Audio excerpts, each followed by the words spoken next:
Chris Dawson stood outside room 304, his hand trembling as it hovered over the doorknob.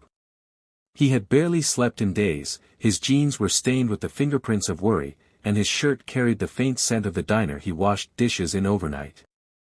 With 2 jobs, a mountain of bills, and a 6-year-old son with severe asthma, life had cornered Chris into survival mode.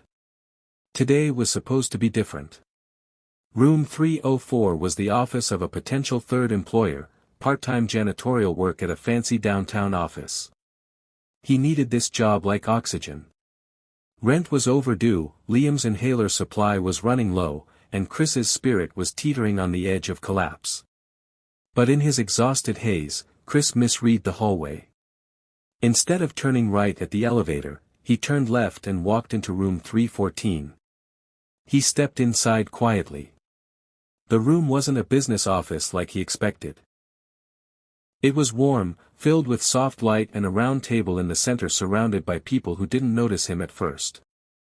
There were fresh muffins, coffee, and a woman with kind eyes at the head of the table speaking gently to the group. It took him a moment to realize, this was a grief support meeting. Chris froze. Everyone turned to look at him. A few gave polite nods, expecting him to introduce himself. He opened his mouth to apologize and leave, but something stopped him. Maybe it was the tired kindness in their eyes, or maybe he just didn't have the strength to turn around again and keep pretending he was okay. So he sat down. The woman at the front smiled. "You're welcome to join us. We were just sharing stories of people we've lost, and what they taught us." Chris didn't plan to speak.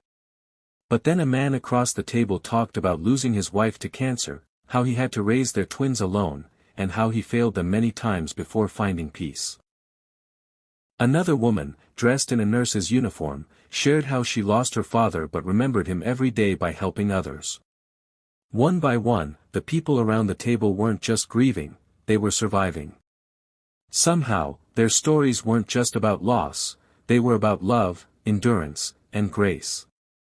And before Chris realized it, he was talking too. "My name's Chris," he said quietly, voice cracking. "I didn't mean to be here. I thought this was a job interview." A few chuckled softly, not unkindly. He continued, "But maybe I needed to be here more. I haven't lost someone to death, but I feel like I'm losing everything else. I'm a single dad. Liam's 6. He has asthma and I work 2 jobs. I haven't had a good night's sleep in months. And today, I came here hoping to find a third job, so I can buy his medicine next week." He paused, his face flushed with shame. He expected pity, maybe awkward silence. But what came next changed everything. The woman leading the session stood up and walked over to him. "Chris," she said gently, "I'm sorry you're struggling. But I'm so glad you walked into this room. We don't just share stories here, we help each other." Before he could respond, another man spoke up. "I'm Mark. I run a supply chain business. We need warehouse help, full-time, decent pay, benefits, health insurance. It's yours if you want it." Chris blinked. "What? Seriously?" Mark nodded. "I was raised by a single dad. You remind me of him." Then the nurse across the table handed Chris a small card. "I volunteer at a clinic that gives free asthma medication to families in need. Bring Liam tomorrow. We'll take care of him." Chris didn't cry often. He couldn't afford the luxury. But right there, in a room he was never supposed to enter, tears spilled down his cheeks. He covered his face, overcome by a tidal wave of disbelief and relief. I don't know what to say," he whispered. "Say you'll come back," the woman said with a warm smile. "Not just for help. But to share your story, because someone else might need to hear it." A week later, Chris sat at the same table, wearing a clean shirt and a new energy in his eyes. Liam had a new inhaler. Their fridge had food again. And he had a job, not just a job, but the first one in years that gave him weekends with his son. For the first time in forever, he didn't feel like he was drowning. But more than that, Chris found something he hadn't known he was missing. A place. A people. Hope.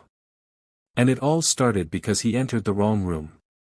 Sometimes, life's detours lead us exactly where we need to be. Sometimes the wrong door opens to the right kind of healing. Chris didn't find a job that day, he found a community that saved him. And now, every week, he shows up to that grief group, not because he's grieving a death, but because he's learning how to live again. He listens. He shares. And when someone new walks in, broken and unsure, Chris is the first to smile and say, "You're in the right place." Heartfelt message. No matter how lost you feel, or how off course your life seems, one act of kindness, one moment of unexpected compassion, can change everything. Share this story if it touched your heart. And if you're struggling, don't be afraid to walk into the wrong room, you might just find the right people waiting. If you believe in kindness, humanity, and second chances, please like, comment where you're watching from, and subscribe to spread more stories like this. Someone out there needs hope.